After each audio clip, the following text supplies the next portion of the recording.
Hello and welcome back to Nee World Rum Club. This is Rum 360, where we look at all of the details about a specific bottle. And like me, once again, you say, oh no, we're looking at another bottle from Foursquare, another exceptional cask selection, and it is the 2009 vintage. This was actually only released 2 or 3 weeks ago in Europe, and we're waiting now for the UK allocation, which we expect to land in September. A few of us have bought a few bottles, shipped them over the channel, and lucky enough to try them today. Now, what I thought is that, all the vintages are excellent, but, how do they compare against each other? So for this session, I thought we'd look at the 2009, the 2008, and the 2007 vintages. So if any of you don't know Foursquare, then you probably should get yourself involved, look in the description below and read up on some of the details here. It's a distillery in Barbados, it's run by Richard Sesle and it's creating some of the best rums in the world. So the Exceptional Cask Selection Series has been going for some time. They're releasing about 3 or 4 a year. This is the latest, it's called Mark 17. And all of the marked are limited edition. In this case, we're looking at an allocation of 30,000 bottles, mainly based for the US and Europe. But if you have a look at some of the others, the vintages here were at 27,000. You may see that as a lot of bottles, but these do start to sell out quite quickly. And if you have a look at the 16th and the 15th Exceptional Cask Selection, which is Shibboleth and Redoutable, they are selling out straight away, especially in Europe. Now, part of that is because of the allocations being smaller. Shibboleth was 9,600, Redoutable was around 14,000, and what we're finding there is that the increased exposure of Foursquare, the more people wanting to drink and collect it, and the fact that there's a smaller allocation for all the various countries, yet in some cases so many people missed out on getting a bottle. What we're hoping here, with 30,000 as the yearly vintage, we should be having a bit more availability, hopefully a bigger allocation for the UK, and it should stay on the shelves at least for a few days more.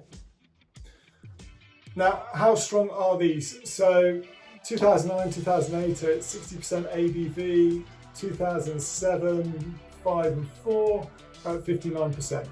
Now this actually is a really nice strength. 2008 was one of the first higher ABVs that I got myself into. I do struggle a bit with when they get around the 60%. You can add an ice cube, you can add some water, stick it in a cocktail. But for me, this was one of the first that I'd have neat. Now, if you have a look now, I'm quite happy to drink these vintages neat on all the ages, well accustomed to it, very much enjoy it. So what do these cost? Now, I think it was all around £60–70. I don't know what the UK price will be for 2009. If I put a punt on it, it'll be between £65 and £70. But what are you getting for that money? I think it's some of the best rum on the market. You're getting 12 years tropically aged, or as I've recently learned from the Rum Fest, it's aged at origin. So this has stayed in Barbados for those 12 years, which obviously has an accelerated aging effect compared to, say, whiskies in Scotland or colder climates. Now, how do you get different flavour profiles from different vintages? Is it just the fact that it's the vintage and the liquid from that year, or are other things happening to it? Now, we don't get to know the secrets here, but this is a pot and column blend, and varying levels of pot and column will go into each vintage. The other thing is that the maturation, it is all ex-bourbon, but then you start to look at some of its first fill, some of its second fill, some of its third fill. These all add different flavour profiles, mix it all together, along with everything else at Foursquare and what Richard does, and you do get different flavours from vintage to vintage, as well as just really what the raw ingredient was created in the first place. And all of these do have a similar taste to them. So let's have a look at it. Now, the first thing to note is the colour. 2007, 2008, a really nice coppery colour with a kind of an orangey tinge to it. They look very similar, and to be honest, I can't tell the difference by looking at them. The 2009, however, is slightly more tawny colour. and that is one of the easiest ways to differentiate between the three. Now, one of the first things you'll notice is that when you open up one of these bottles, you really get a powerful nose to it. It is very, very intense, and when you first pour it out, if you take a sip straight away, you do find it a little bit overpowering. So with all of them, I just let them breathe for 10 to 15 minutes, and that's not a bad thing, right? Now, I'm not an expert taster. There are some absolutely awesome people out there that have got some great reviews. So I'm just going to give you my honest opinion on what I think these are like for me. Now, the first thing is, if you open up a bottle of this, it just smells fantastic. And with Bajan rums and from Foursquare, you just get an overwhelming amount of coconut, vanilla, tropical fruit, and a level of spice. And for me, I just sit there 15 minutes, sip it, put it down, have a smell, and just really start to appreciate what we're about to drink. But then you look at the other ones, and I think when you start to look at them, I'm really trying to pick out a different flavour.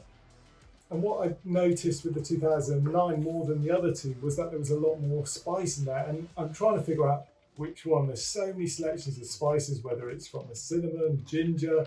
I feel like I can pick out some of them, but if I was to pick out one, it does have an allspice smell to me. Anyway, everyone else will have their own opinion. 2008, which has been one of my favourite rums for a while. For me, really, this just has a sweeter profile. And I don't know whether it's caramel or it doesn't feel too burnt, but it's just got a sweeter nose on it. And actually, when I first came to the 2007, it did have a different profile to it. And I do think this has got a more fruit-forward nose to it. I'm just looking at the legs on all three of them now. You can just see them dripping down the glasses. But then it comes to the taste, and I'm going to go for the 2000. Let's go for the 2007 first. This is what came first.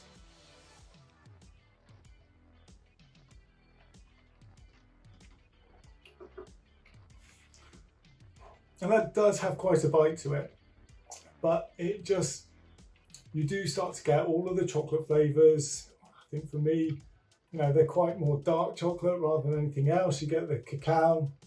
But still that coconut, the vanilla, wood starts to come in. I'm just trying to think what else. Let me have another taste.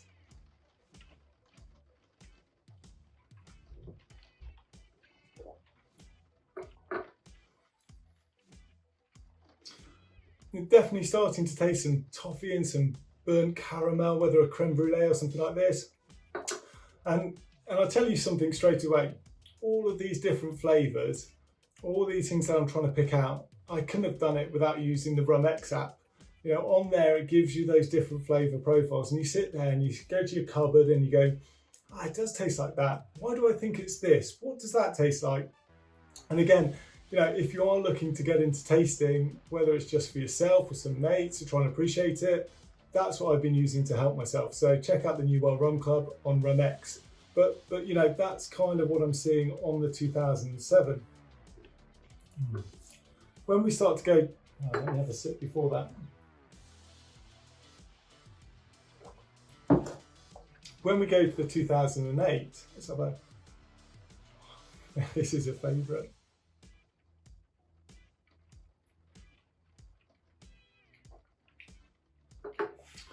Yeah, do you know what? You're still getting all of those flavours from the first one. The coconuts, the dark chocolates, the wood, the burnt sugar, but again, it is a sweeter profile.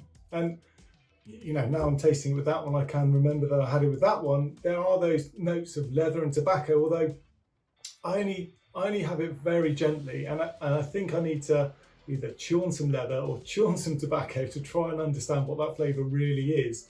Like, I can see bits of it, but I think it probably is more prominent than I'm tasting here. But again, I'm not an expert. And then we go to the 2009.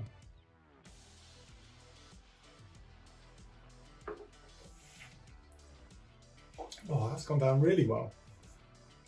Yeah, again, maybe more milky chocolate rather than dark chocolate. Again, this is personal tastes. Loads of vanilla, maybe a bit of citrus coming through.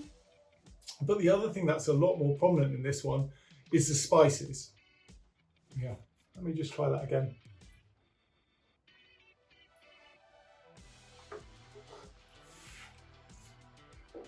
Whether it's ginger or cinnamon, I can definitely taste the allspice there. Again, you know, something that is very different to some of the others. I'm just going to try this one again because I said this one was more fruit, this one was sweeter and that was a bit more spice, but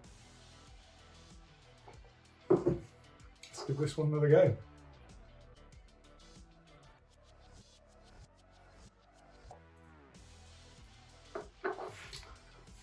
Yep, maybe some red berries in there, maybe some red fruit, definitely some banana, maybe a bit more banana forward. I don't know. To be fair, what have we got here?